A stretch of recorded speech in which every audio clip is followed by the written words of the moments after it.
welcome back. My name is Manya and I am on a health and longevity journey, and I've been sharing that journey on YouTube since mid-2020.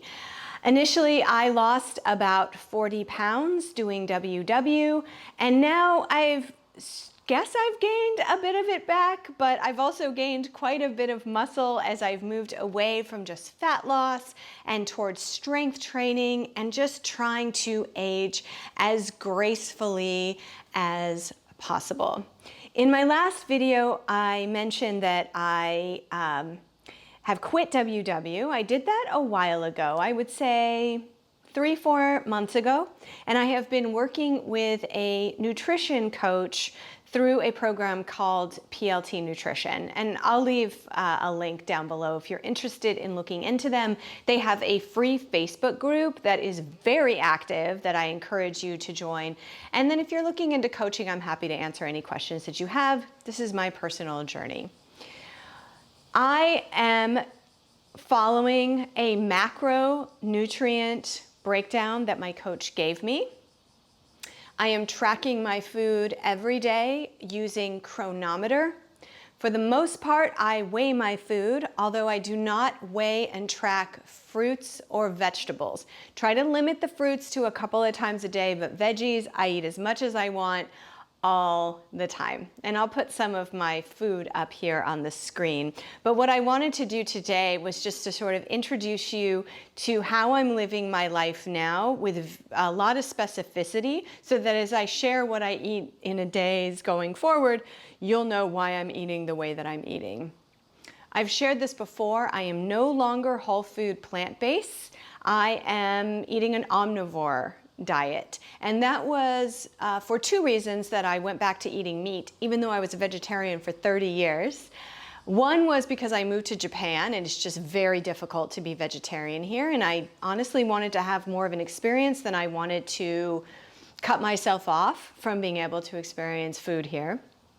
And then two, once I started eating a more high protein diet to build up muscle mass and make sure that I don't lose muscle as I age, it's very difficult to get enough protein in a day with just vegetarian sources, and also limit the carbs.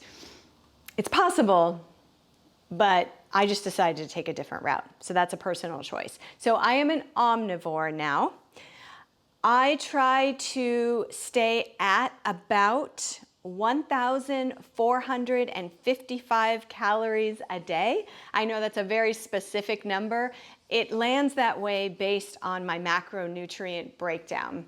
So every day I try to eat about 140 grams of protein, 120 grams of carbohydrates, and about 55 grams of fat, and then at least 25 grams of fiber. To me, that's not nearly enough. We need a lot more fiber, and PLT Nutrition agrees with that. So when I say at least 25 grams of fiber, that's not counting everything I get from fruits and vegetables. That's only from the sources that I eat that I track. So for example, I have some high fiber tortillas. I have some Fiber One cereal. So I try to get to that number with just those supplements, knowing that I'm also eating plenty of fruits and vegetables, and those are getting me there. I struggle with the fat, getting enough fat. I was on such a low fat diet for such a long time that my body has sort of developed not an aversion to fat, but if I eat a lot of fat, it starts to feel kind of greasy to me. So I try to add things in like nuts, avocados, eggs, tofu, higher fat foods that aren't like cheese and oil and greasy. It just, my body doesn't really like that anymore. I do not and have not ever counted my exercise as burned calories that I can then eat. I have a number of videos about this from when I was doing WW. I never ate my activity points. I believe that you exercise for health, for your heart, to develop and keep muscle, but if you want to lose fat, you do that in the kitchen. I work on something called NEAT every day, increasing my NEAT. NEAT stands for non-exercise thermogenesis. It's basically the movement that we do that is not exercise. So every time I'm talking with my hands, when I adjust my hair, when I go for a walk, when I stand here instead of sitting to record this video, all of the ways that we twitch and move throughout the day, one of the things that happens, especially with women in perimenopause and beyond, is that we're more fatigued and we become more sedentary and we decrease our NEAT. Just parking farther away in the grocery store parking lot so that you get some steps in, going up the stairs in your house every time you need to take something upstairs instead of collecting a bunch and taking them all at once.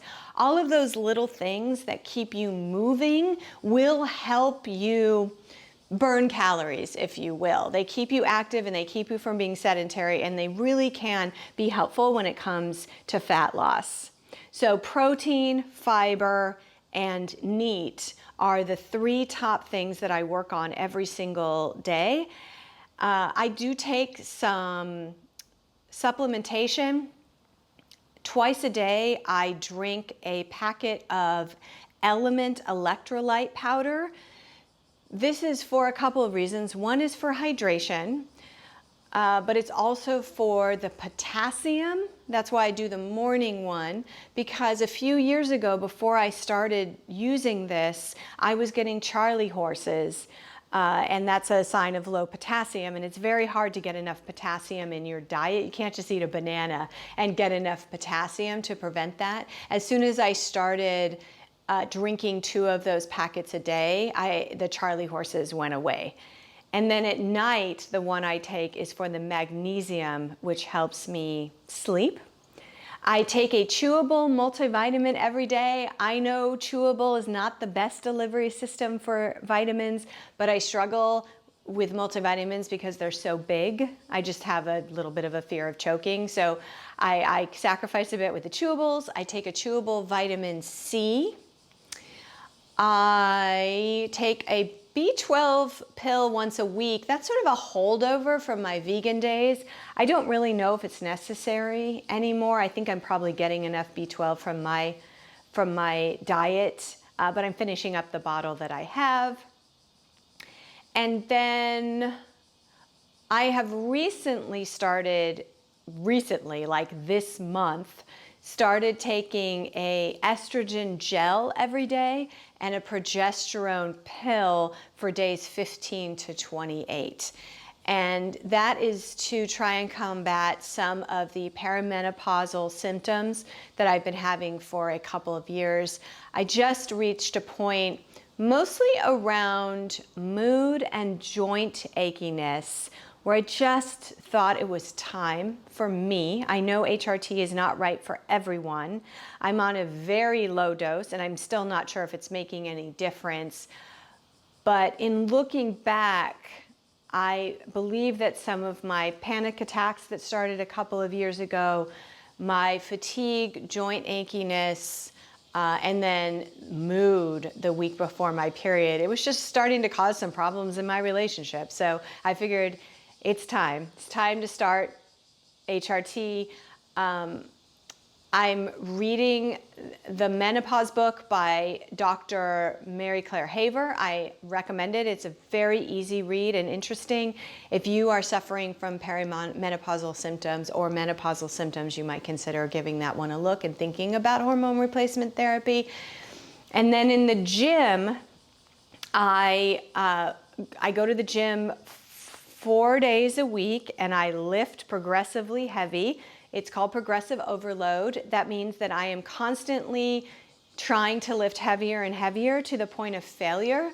So I'm always increasing my weights, and that is simply to get some muscle definition and tone because I want to look good.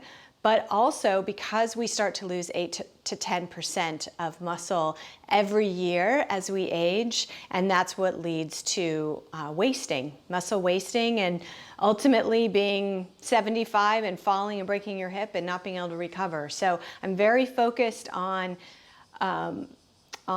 muscle gain, maintaining and building muscle, on mobility, being able to get up and down off the floor, all of those little things that I want to make sure that I'm building up a bank of now, so that as I age, I want to age well. I am not at all interested in just living to the age of 90. I want to live well until the age of 90. And if you want to be inspired, you should check out Train with Joan. I think that's what it's called. I'll put a link below. She is a woman who started weightlifting and losing weight in her 70s, and she is a badass. And that is exactly what I want to be as I age. Now, we all know that 10,000 steps is kind of an arbitrary thing. What you want to do is to push yourself on your steps every single day. Steps is not the same thing as neat, remember.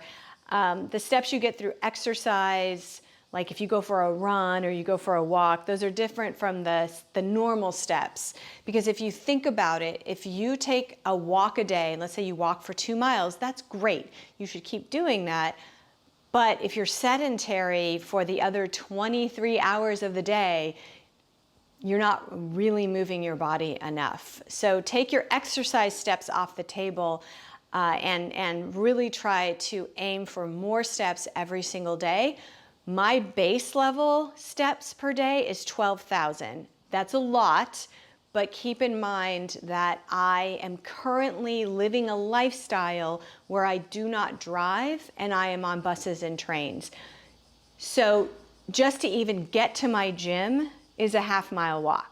Just to even get to my train station is about a quarter-mile walk. And then I have to go down all the stairs, down multiple levels into the train station. So it makes sense that my personal steps would be higher than average just because of my lifestyle. But if you're currently getting 3,000 steps a day independent of exercise, try to bring that up by 1,000 steps or 2,000 steps all the time.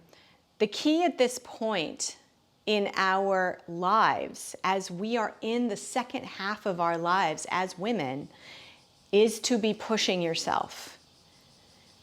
I know it is much easier to sit on the couch and complain about menopause and all the symptoms and not do anything, but what you do today will have an impact on tomorrow.